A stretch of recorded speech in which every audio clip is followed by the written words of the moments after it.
100%. La Guardia di Finanza sequestra ad un consorzio di Napoli 110 milioni di euro di cui avrebbe beneficiato senza mai eseguire i lavori commissionati dai clienti, molti dei quali anche in Veneto. Oltre 21.000 nuove positività al Covid nelle ultime 24 ore, boom di classi in quarantena con il record ancora di Treviso. Cambiamo le regole o sarà paralisi totale? Così Mario Conte.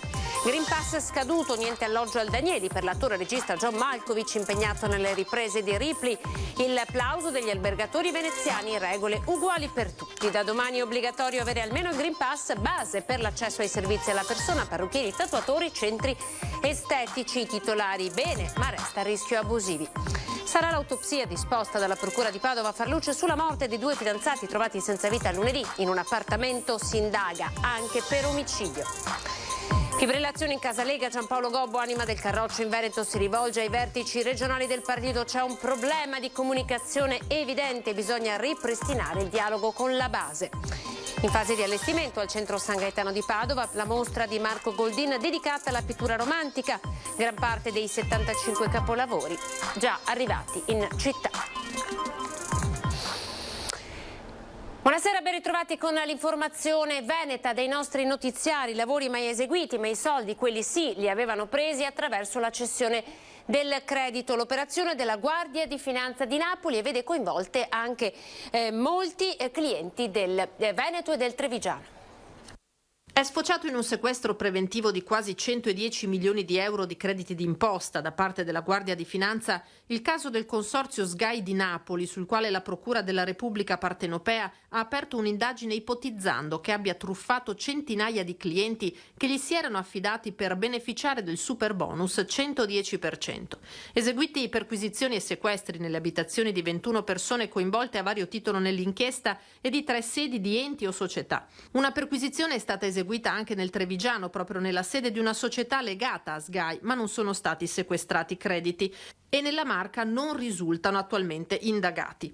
In pratica il consorzio è accusato di aver incassato i crediti ceduti dai clienti senza mai realizzare i lavori. L'inchiesta, oltre al Veneto, ha toccato anche Friuli Venezia Giulia, Abruzzo, Calabria, Lazio, Lombardia e Piemonte. Solo allo studio legale Bruschi di Vittorio Veneto si sono rivolti un centinaio di clienti raggirati residenti tra Treviso, Padova e Belluno. Noi stiamo procedendo con le querele per tutelare questo sequestro molto importante di 110 milioni di credito d'imposta. È fondamentale anche perché in base a questo auspichiamo di poterci costituire parte civile per tutte le persone lese e agire con una azione di carattere collettivo, una costituzione di carattere collettivo e appunto mettere in moto una giusta tutela di questi clienti che si trovano col cassetto fiscale di fatto bloccato, con la possibilità di essere accertati da parte dell'Agenzia delle Entrate e anche di dover corrispondere tutto l'importo del credito d'imposta, addirittura maggiorato fino al doppio oltre agli interessi. Secondo la Finanza, il consorzio a partire dal dicembre 2020 avrebbe beneficiato di oltre 109 milioni di euro di crediti d'imposta che ceduti a intermediari finanziari sarebbero stati monetizzati per un totale di 83 milioni. Le singole fatture emesse a nome dei clienti seguiti dallo studio legale di Vittorio Veneto ammontano mediamente a 60.000 euro e questo dà la dimensione di cosa rischino, se non tutelati adeguatamente, le vittime del presunto raggiro. Questa situazione merita un'importante tutela e quindi tutti coloro che si trovano in questa situazione devono assolutamente farsi assistere legalmente. Parliamo ora di evasione fiscale, quasi 1 milione di euro di ritenute non versate, scattato il maxi sequestro nei confronti di una società vicentina. 940.000 euro è il valore complessivo dei beni sequestrati dalla Guardia di Finanza di Vicenza del Comando Provinciale nei confronti di una società vicentina operante nel settore della progettazione e costruzione di macchine automatiche. È stato così eseguito il provvedimento emesso dal GIP su richiesta della Procura di Vicenza, un sequestro preventivo di fondi che non sarebbero stati versati all'erario, una maxi evasione fiscale di quasi 1 milione di euro di ritenute mensili trattenute dagli stipendi di dipendenti e collaboratori che, secondo l'Agenzia delle Entrate, non sarebbero state poi versate al fisco. Nel frattempo la società indagata è stata cancellata dal registro delle imprese della Camera di Commercio di Vicenza per effetto di una fusione per incorporazione in una società con sede nel Delaware. Sequestrate disponibilità finanziarie, quote societarie e quota parte di un fabbricato riconducibili ad un 61enne residente nel Vicentino, legale rappresentante pro tempore della società indagata.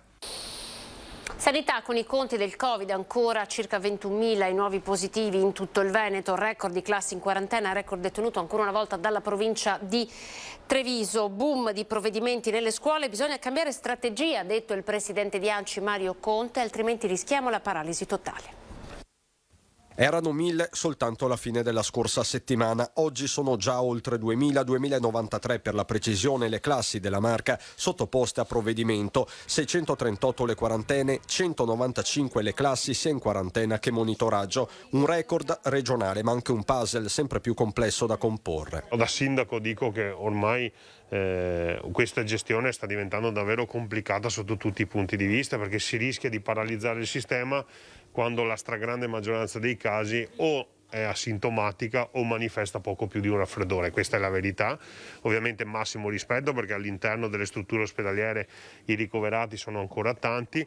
C'è da dire purtroppo che la stragrande maggioranza di queste persone sono quelle persone che liberamente hanno scelto di non vaccinarsi, quindi dobbiamo cambiare strategia. E cambiare strategia significa recepire a livello nazionale la linea proposta a governo e CTS dal presidente Zaia, ovvero non considerare strettamente casi i positivi asintomatici, concentrando così le forze sui soggetti con sintomi. Si sta a casa 5, 6, 7, 10 giorni, quando in realtà si potrebbe responsabilmente continuare a lavorare, a vivere, ovviamente responsabilmente, quindi utilizzando la mascherina e cercando di evitare situazioni di contagio. Le ripercussioni sono concrete. A Silea, per esempio, la dirigenza dell'Istituto Comprensivo ha chiesto di veicolare un appello urgente per trovare nuovo personale. Mancano tra gli altri 24 docenti causa quarantena. Tanti isolamenti significa anche meno spostamenti. Ne sa qualcosa Mom. C'è stato un precipitare degli abbonamenti, in virtù di questo avremo il problema della sostenibilità dell'azienda, ma lì interverranno, io credo, verosimilmente a livello governativo. Ma c'è un'altra pandemia da tenere a bada, quella dei prezzi delle materie prime. Anche qui le istituzioni trevigiane guardano l'imminente Consiglio dei Ministri e alle misure sul caro bolletta che riguardano davvero tutti. Castelfranco Veneto, la gestione del calore a regime sugli 890.000 euro all'anno. Se la proiezione è questa, capiamo bene quali sono i numeri. Se si raddoppiano, in qualche modo dovremo andare a trovare quelle risorse. Speriamo che magari in questo decreto ristori possano trovare risposte anche come da nostra richiesta a quel grido d'allarme partito dai sindaci veneti che al momento sono rimasti esclusi dal bando della rigenerazione urbana. Per gestire le code interminabili e i punti tampone, Venezia apre un nuovo centro. Siamo al terminal di San Basilio, vediamo. Mi sembra che oggi alle richieste dei cittadini di Venezia che nei giorni scorsi hanno sofferto alcuni disagi possano trovare un luogo adeguato ai loro bisogni. L'Ustra Serenissima apre un nuovo punto tamponi al terminal San Basilio di Dorsoduro. Tra le Zattere e Santa Marta, con accanto un imbarcadero del Vaporetto, la struttura che nel pre-pandemia accoglieva i passeggeri delle navi da crociera è stata concessa dall'autorità portuale e contribuirà ad offrire una risposta adeguata all'enorme richiesta di Covid-test a Venezia. Abbiamo verificato la fattibilità di questo utilizzo temporaneo di strutture portuali dove c'è un'operatività portuale, in questo caso dedicata al traffico crocieristico, che hanno anche per la loro organizzazione interna proprio una loro configurazione adatta all'accoglienza di persone, allo stazionamento di persone che attendono, ed è molto facile o più facile garantire le distanze che sono necessarie anche in fase di attesa delle attività che vengono svolte. Per evitare file e congestionamenti delle strutture, da oggi all'Ustra i Covid test si eseguono solo su prenotazione e in molti più luoghi di prima. Complessivamente i punti tampone sul territorio dell'azienda sanitaria veneziana saranno triplicati. Questo è uno degli interventi, è uno degli più direi importanti che stiamo realizzando, ma la prossima settimana andremo ad agire anche su Chioggia, dove anche lì sono emerse delle criticità, e andremo sempre in collaborazione con l'autorità portuale ad aprire un drive-thru per dare una risposta a quelle esigenze. La richiesta di tamponi è cresciuta con l'aumento dei contagi e i contagi sono cresciuti parecchio nelle scuole. Nel territorio dell'Ustra Serenissima ci sono circa 1 migliaio di classi in quarantena. Noi in questi giorni abbiamo le prime fuoriuscite dalle quarantene, che stiamo accompagnando questo tipo di scelta anche al Pala Expo e negli altri CVP come Dolo, in cui affianchiamo ai box vaccinali sempre più spazio per i box dei tamponi per le scuole, per le uscite quarantene. Regole uguali per tutti, e così John Malkovich, attore e regista, è stato respinto dall'Hotel Danieli perché con il Green Pass scaduto il plauso è arrivato anche dai colleghi albergatori veneziani. L'attore e regista americano John Malkovich si è visto negare il soggiorno al Danieli perché il suo Green Pass era scaduto. Una sorpresa per Malkovich e la produzione qui nella città lagunare per le riprese di Ripley, nuova serie TV americana ispirata ai romanzi di Patricia Highsmith. Uno stop per rispettare le regole previste dalla normativa anti-Covid. Chiunque voglia alloggiare nel nostro albergo deve possedere il Green Pass, ha confermato Gianrico Esposito, il direttore dello storico hotel di lusso affacciato in riva degli Schiavoni a 200 metri da Piazza San Marco. La limitazione per rispettare le regole trova il consenso dell'intera associazione albergatori di Venezia.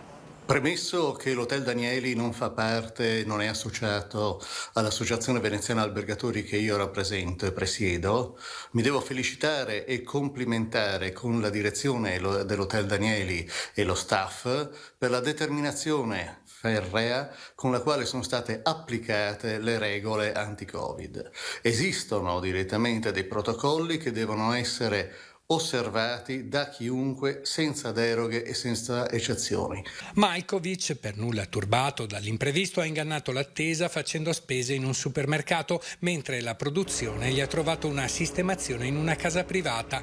Da quando la produzione è sbarcata in laguna viene assistita e seguita dal punto di vista sanitario da una struttura mobile privata nei pressi della Pietà che provvede a effettuare i tamponi molecolari ogni 2 giorni a tutti i membri dello staff. Le riprese di Ripley, rinviate di 1 anno a causa della pandemia, sono iniziate in autunno. Primo Ciak ad Anzio, poi a Napoli, quindi in Costiera Amalfitana, ora l'approdo a Venezia, dove i Ciak verranno realizzati in tanti campi e campielli e anche all'interno del Danieli.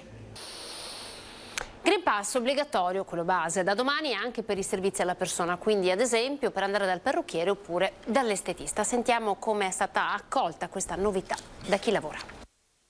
C'è ancora gente che non ha paura di questo virus e che continuerà a fare quello che ha sempre fatto, anche se, vabbè, io sono di parte perché io sono una cittadina che paga le tasse e quindi trovo ingiusto che la gente lavori a casa. Succederà come è già successo secondo me, anche prima, anche quando c'è stato il lockdown. Ho sentito gente che andava casa per casa. È ancora presto per sapere quanto il nuovo obbligo di Green Pass per accedere a servizi di estetica e acconciatura in vigore a partire da domani favorirà forme di abusivismo nella professione. Ma tra chi lavora da anni nel settore prevalentemente si respira una certa soddisfazione per una novità che va nella direzione di tutelare chi lavora ma anche i clienti. Sì, noi siamo pronti, abbiamo già scaricato qua l'applicazione e controlleremo il cliente quando entrerà in negozio. Comunque sì. Bisogna tutelare tutti quanti, anche i clienti, quindi sì, è giusto. Certo è che oggi, alla vigilia dell'entrata in vigore di questa nuova regola, non pare ci sia stato l'assalto a negozi di estetica e parrucchiere da parte di chi non è in regola con la vaccinazione. Gli appuntamenti non hanno registrato particolari variazioni. Ci stanno chiamando in modo normale, cioè come sempre. Ovvio che ti chiedono se noi stiamo controllando e ovviamente noi rispondiamo di sì, che da domani ci sarà insomma il controllo del Green Pass. Anche adesso loro chiedo vuoi guardare, ho detto sì, inizio domani.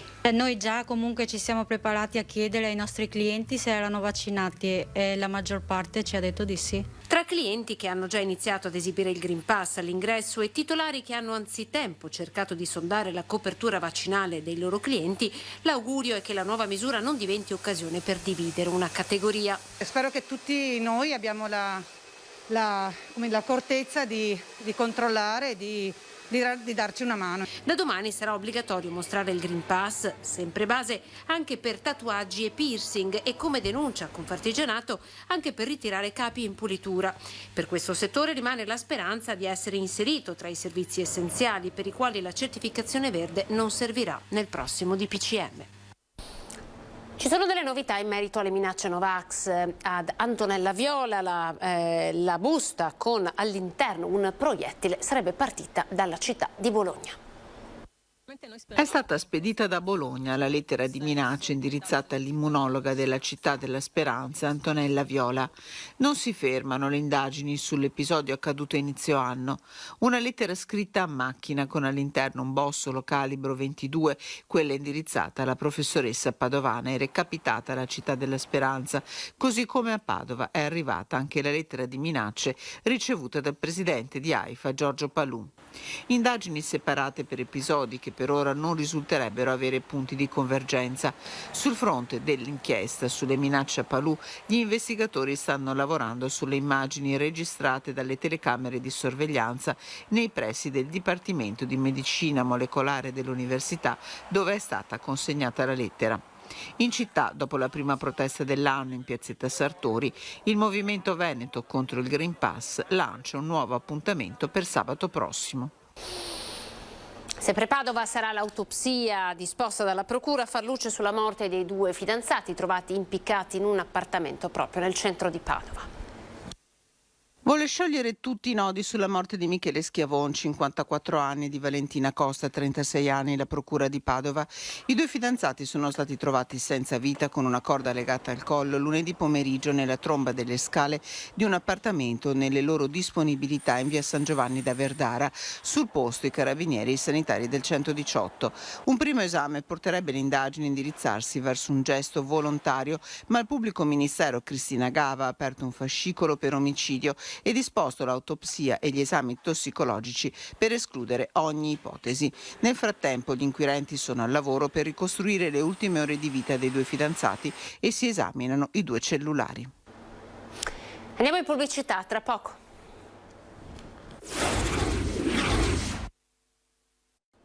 Ben ritrovati, ripartiamo con la ciclabile Treviso-Ostiglia, approvata una delibera che dà il via libera a un nuovo finanziamento. Parliamo questa volta di 6 milioni di euro, soldi che serviranno per la progettazione e realizzazione del tratto nel comune di Casaleone, Verona, compreso il ponte sul fiume Tartaro al confine con la regione Lombardia e alcuni interventi di dettaglio lungo il percorso.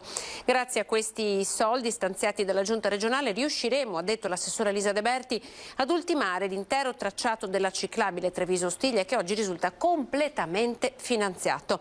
Da cronoprogramma Veneto Strade dovrà avviare le gare di affidamento dei lotti funzionali a partire da marzo 2022. Siamo alla politica fibrillazioni in casa Lega, dopo i casi da Re e Bano. A prendere la parola questa volta è Giampaolo Gobbo, anima ovviamente della Lega, che dice bisogna ascoltare la base.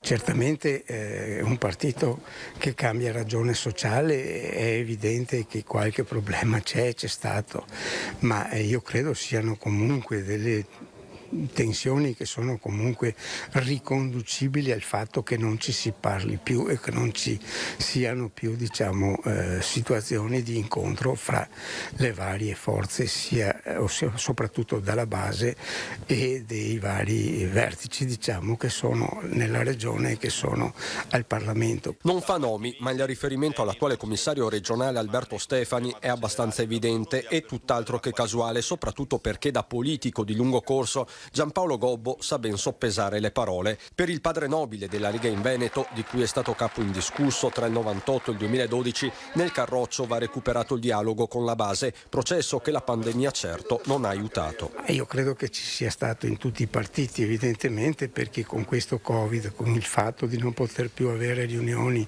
diciamo, in chiaro, cioè in presenza, purtroppo c'è stata questa situazione che ha creato tanti problemi, ma io lo vedo comunque in una situazione, conoscendo da sempre la Lega, che può essere benissimo ripresa e assorbita a breve termine. Operativamente significa soltanto una cosa: aprire la stagione congressuale. I congressi sono ovviamente nello statuto, ma c'è stato questo problema di Covid e quindi anche questi sono stati sospesi, per cui è ovvio che c'è anche una certa insofferenza su quelle persone persone che detengono oggi la gestione, perché evidentemente non sono state scelte ma sono state praticamente nominate. Sullo sfondo i casi del sindaco di Noventa padovana Marcello Bano e dell'europarlamentare Gian Antonio D'Arè, a rischio sanzione per aver criticato i vertici del partito, il primo per la scelta del candidato della Lega alle comunali di Padova,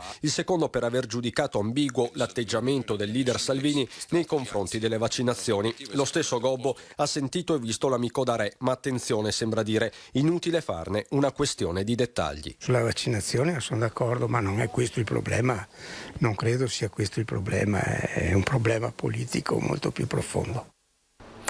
Cambiamo argomento, gli studenti USV volano a Dubai per partecipare all'incontro delle università sostenibili.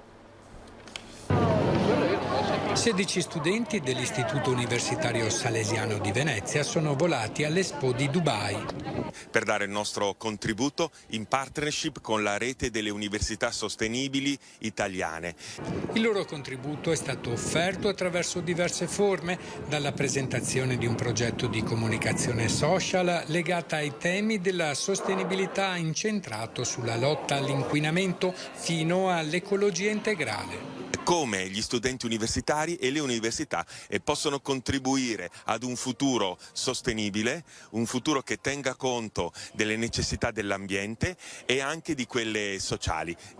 Presente a Dubai anche Cube Radio, l'emittente accademica dello USV, per divulgare i temi cari alla Laudato Si di Papa Francesco. Contribuiamo aiutando per gli aspetti di tipo comunicativo, sia social che video, e anche per la partecipazione e la formazione in questo comune cammino a cui ci ha invitato come Università Salesiana, in particolare Papa Francesco.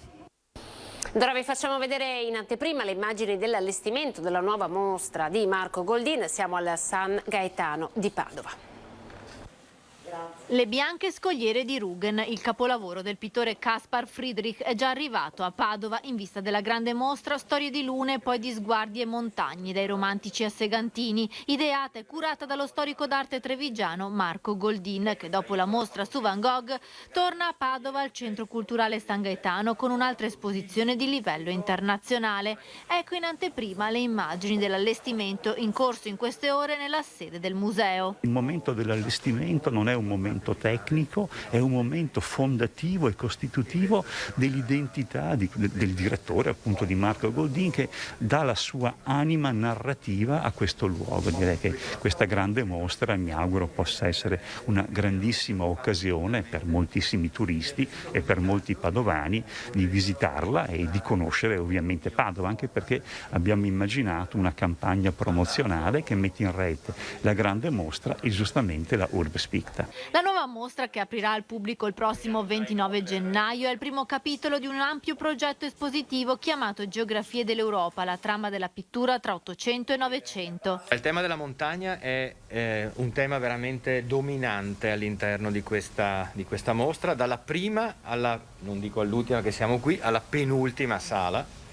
E quindi dei grandi quadri ancora della fine del Settecento di questo artista meraviglioso che si chiama Caspar Wolf, fino ovviamente a Segantini, Giacometti, Hodler. Al San Gaetano arriveranno capolavori provenienti dalla Fondazione Elvetica Oscar Reinhardt. La mostra coinvolgerà i visitatori non solo con i quadri, ma anche con le visioni di splendidi paesaggi.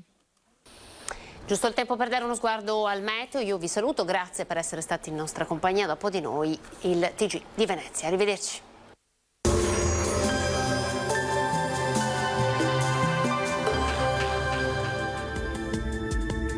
Bentrovati al meteo.